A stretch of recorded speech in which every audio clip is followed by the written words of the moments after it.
Hey guys, it's Megan. Today I am going to be talking a little bit more about the Disney look, which is the appearance guidelines set forth by Disney.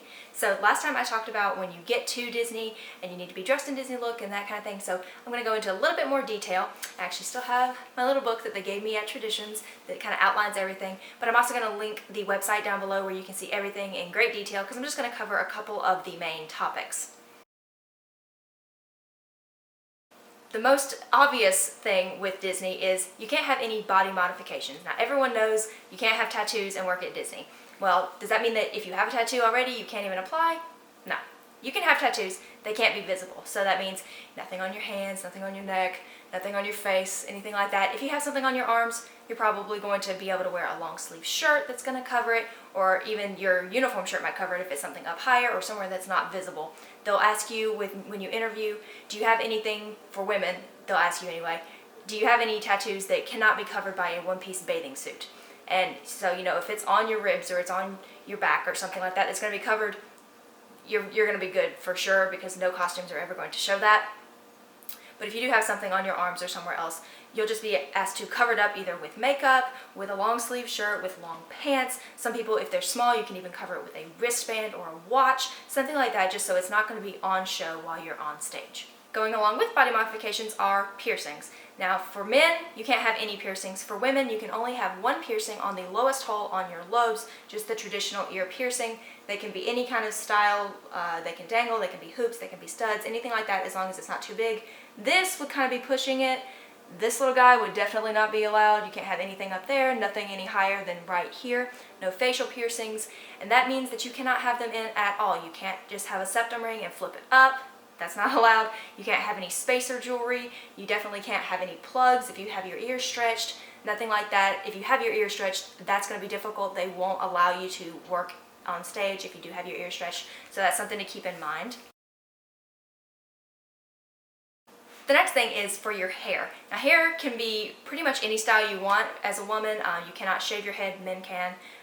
You can have your hair any length you want, as long as it is a natural style and a natural color. It doesn't have to be your natural color, but it has to be a natural color. You can't have crazy blue, you can't have purple, you can't have big streaky chunky highlights if you for some reason wanted that. You can't do anything like that. And for men, the hair cannot touch or cover any part of the ears or the collar, so their hair has to be a little bit shorter. They can have it buzzed, they can have it completely shaved. You can't have any bi-level haircuts for men or women, which means no fades, no undercuts, no anything like that. Their hair has to be a uniform shape and style. Going along with hair, for men, they can have facial hair, which is actually a newish kind of development that's happened within the past few years. Men are actually able to have facial hair and work at Disney. The only thing that they are allowed to have is a fully grown in beard or mustache. They can't be in the process of growing it, so if you're starting to work at Disney and you don't completely have it, they're going to ask you to shave. The mustache has to not extend past the ends of your lips or cover your lips. That's as far as it can go, and it has to be, once again, completely grown in. No stubble, they'll ask you to shave. So if you're looking to work at Disney and you know that you want to have facial hair, you need to have it before you actually start. For jewelry, there's going to be different requirements whether you are a costumed or non-costumed member. So if you work in an attraction or something like that, you're not going to be able to wear any kind of bracelets, any kind of necklaces. You may wear a wristwatch, kind of a just standard business style wristwatch. You can have one pair of earrings if you're a woman, and you can wear one ring on each hand, excluding a wedding set. If you do have a wedding set, you can wear both of those, but then you can only have one other ring on the other hand. Men, the same way, you may have one ring on each hand, and you can wear a wristwatch.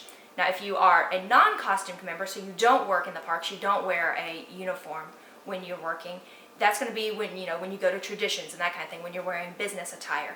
Then women are allowed to wear a necklace, men are allowed to wear a necklace, and women can wear a couple of bracelets that are in good taste with the rest of their outfits. And once again, all of that information is going to be on that website, so if you're curious about what kind of jewelry you can wear to Traditions, or if you are a non-costumed cast member, just look on there and you can see all of that.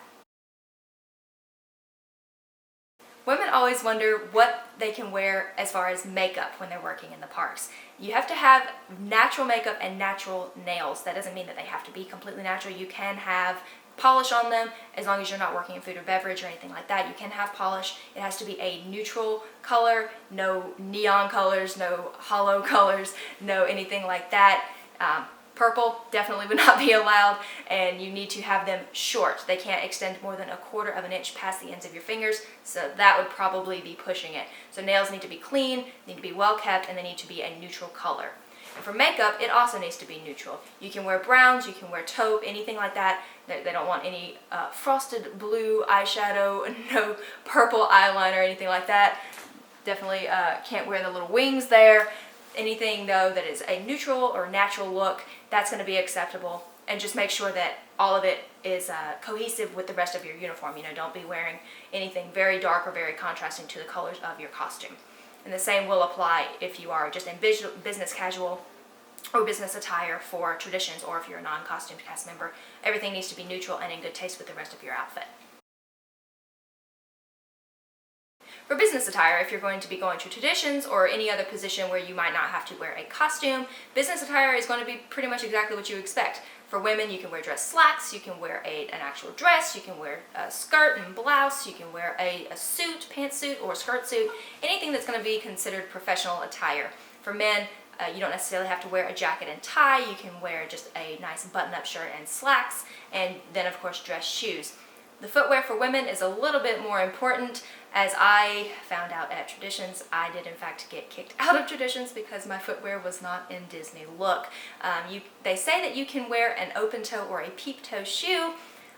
I wore a peep toe shoe, or what I deemed a peep toe shoe, and they said that it was not a peep toe shoe. They said that it was completely open toe and that I would need to change. So when I got to Traditions, they looked us all up and down before we entered the room to make sure that we were understanding Disney look and we were all complying with it.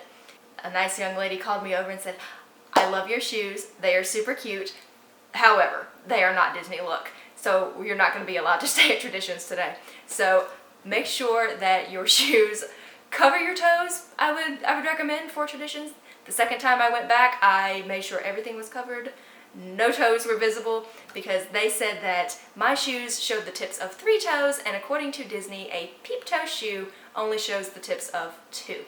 So make sure that you are following those rules and don't have any toes showing, so that you can go through Traditions on the day that you were supposed to.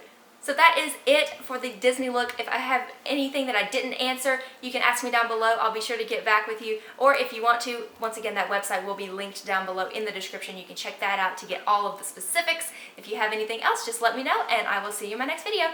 Bye, y'all.